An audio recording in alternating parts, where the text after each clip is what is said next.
Bienvenidos al trabajo de final de grado en Psicología Clínica. Soy Ignacio María Pérez Vaquero y mi consultora es la doctora María Jaime Zara. El trabajo lleva por título Hacia una perspectiva integradora en el tratamiento de la depresión y vamos a estructurarlo en tres partes. En la primera, ¿qué tema vamos a tratar? La depresión. En una segunda parte, ¿qué queremos hacer? En concreto, abrir nuevas perspectivas de tratamiento. En una tercera parte, ¿cómo lo vamos a hacer? ¿Qué metodología vamos a utilizar? Y en una cuarta parte analizaremos los resultados y las conclusiones, teniendo en cuenta que al no haber realizado el experimento, estos datos son ficticios en base a los resultados que esperamos obtener. Bien, pasamos a la primera fase. La depresión es un trastorno sobre el cual la gente quiere tener una idea en qué consiste. Básicamente que afecta a un nivel afectivo, al estado de ánimo.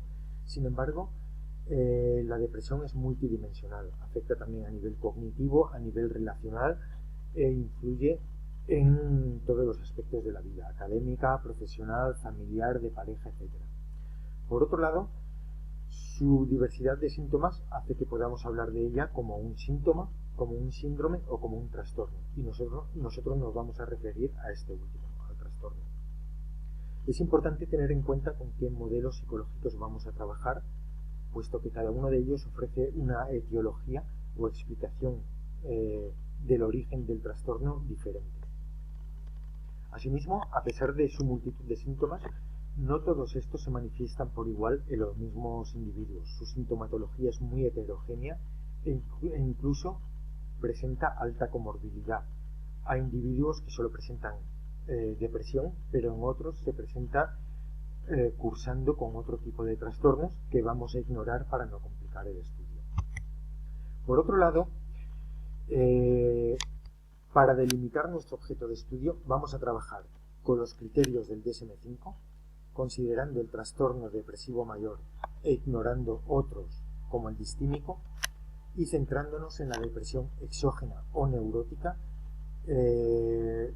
debido a que por el momento actual de crisis se producen bastantes depresiones debido a rupturas de pareja, pérdida de empleo, etc.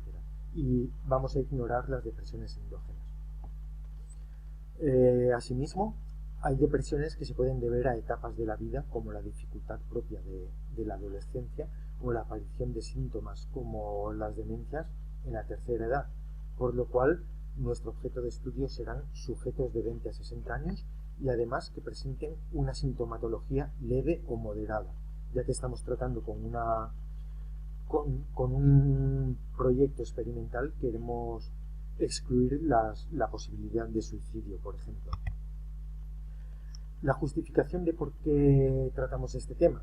Por un lado, el alcance epidemiológico, que según la OMS se cifra en un 17%, pero en los próximos años tan solo la depresión llegará a ocupar a ser la tercera causa de discapacidad en todo el mundo. Y sus costes, aquí en la estadística tenemos datos referidos a España. Los gastos farmacológicos apenas suponen el 9%, unido a un 20% de costes médicos, o sea, no llega al 30% de los gastos directos, y 2/3 hasta un 70% son gastos indirectos, por ejemplo, debido a los altos costes laborales que ello conlleva. Como vemos, los costes no solo son a nivel individual, sino también social. Todo esto hace que quede más que justificada una intervención en este sentido. Pasamos a la segunda parte. En las perspectivas nuevas que queremos explorar, al hacer una revisión teórica, hemos revisado dos aspectos. Por un lado, las terapias individuales. En el caso de la farmacopsicología, al tratarse de terapias para trastornos endógenos, principalmente de tipo psicótico, lo vamos a excluir, aparte de que tiene una tasa de recaída muy elevada. Entonces, entre los otros modelos, algunos los hemos excluido por no participar del modelo diagnóstico del DSM-5, como puede ser el psicoanálisis o las terapias humanistas o sistémicas, y entonces hemos centrado el estudio en lo que son la terapia cognitivo-conductual y la terapia en psicología positiva, que sí que aceptan ambas este modelo, y La eficacia empírica de ambas terapias ya ha quedado más que probada. No vamos a entrar a fondo por cuestión de tiempo. El segundo aspecto en la revisión teórica ha sido buscar bibliografía referente a la comparativa entre terapias. Y aquí nos hemos encontrado con que la mayoría se refiere a una comparativa entre farmacopsicología y terapia cognitivo-conductual, por lo cual vamos a abrir una nueva vía de estudio comparando la cognitivo-conductual con la terapia positiva. Entonces, el planteamiento de nuestro estudio queda de la forma siguiente. La clínica tradicional se ha centrado en reducir los síntomas o rasgos negativos. Un ejemplo, la cognitivo-conductual. El paradigma nuevo de la psicología positiva se centra en los aspectos positivos para potenciar en el individuo. Y entonces la nueva posibilidad que se nos abre sería combinar ambos modelos. El tema de todo esto, de este planteamiento, a mí me ha surgido una metáfora que llamo la del balance contable, que vendría a decir algo así como que si una empresa tiene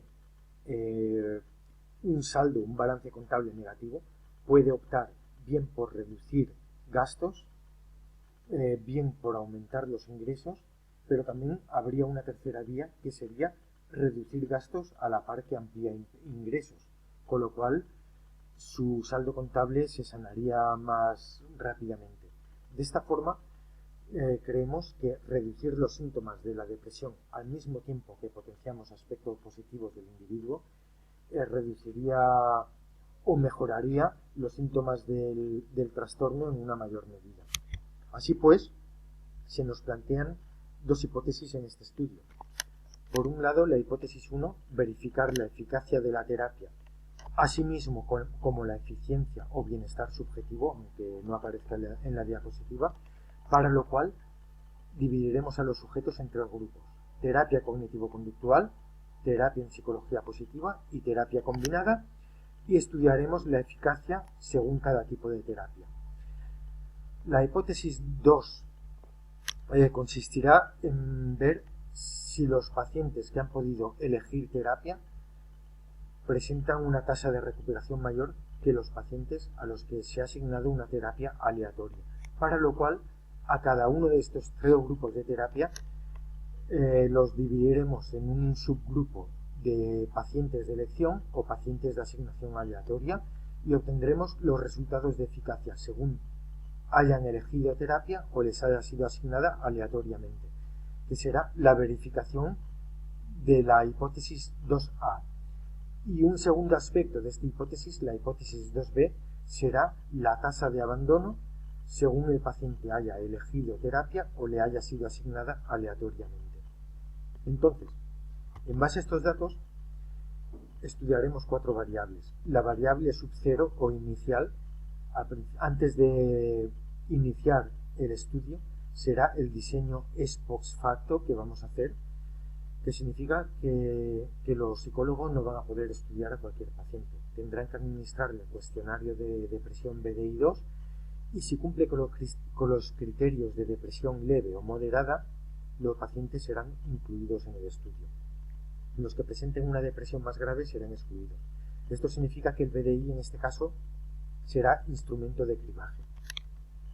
A partir de aquí, los individuos incluidos en el estudio se estudiarán en base a tres variables: la V1 o tipo de terapia para verificar la hipótesis 1, la V2 o elección de terapia para la hipótesis 2A y la V3 o tasa de abandono, que tomará el valor entre 0,00 y 1,00, que representarían respectivamente 0% o 100% de abandono, que nos verificará la hipótesis 2 sub B.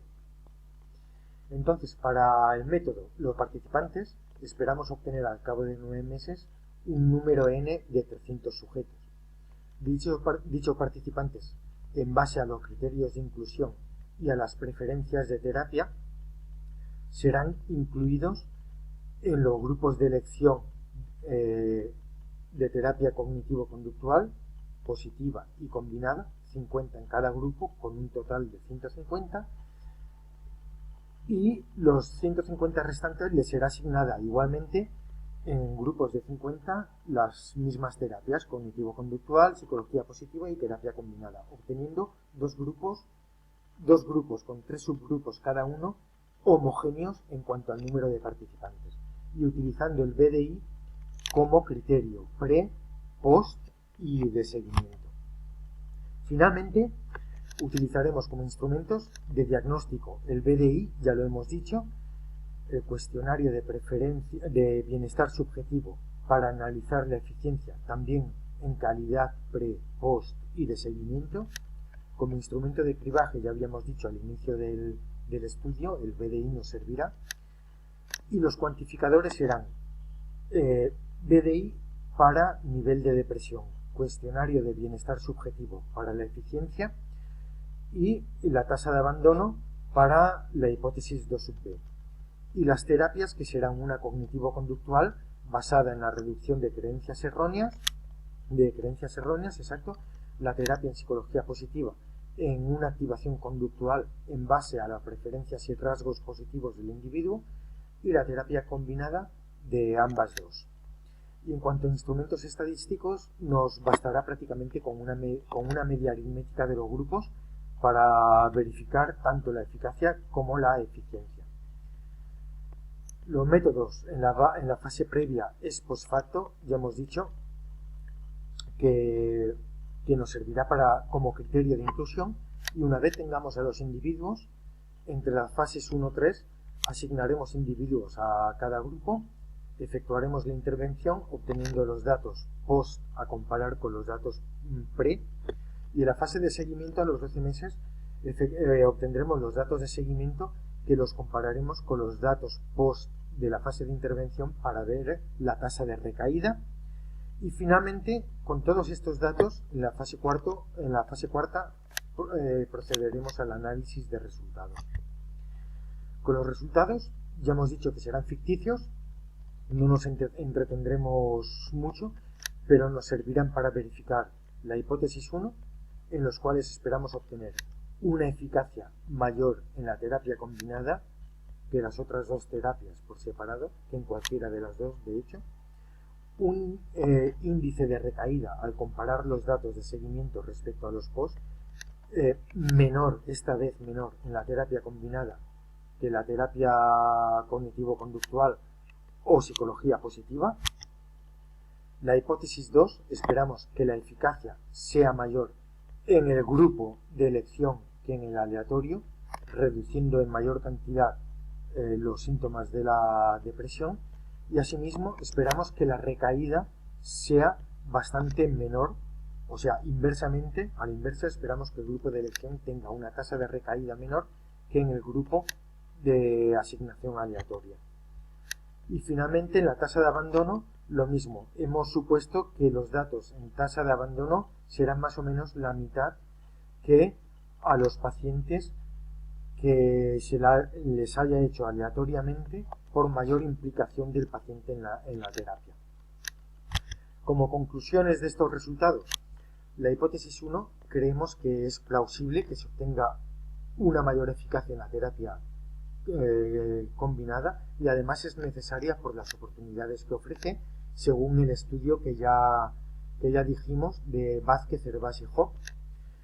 La hipótesis 2, sobre si la elección influye en la terapia, por la bibliografía consultada ofrece datos contradictorios. Por tanto, hay necesidad de investigar más, y no sería descartable que esta hipótesis sea refutada y no obtengamos los resultados esperados. Asimismo, en el trabajo, las limitaciones metodológicas las hemos ido superando a nivel que hemos ido encontrando limitaciones en la bibliografía y las hemos superado según los consejos que ofrecían, y en cuanto a aplicabilidad y replicabilidad del estudio, creemos que no debería haber ningún problema para la misma. Pues esto es todo. Entonces, muchas gracias por su atención y esperemos que haya sido de su agrado.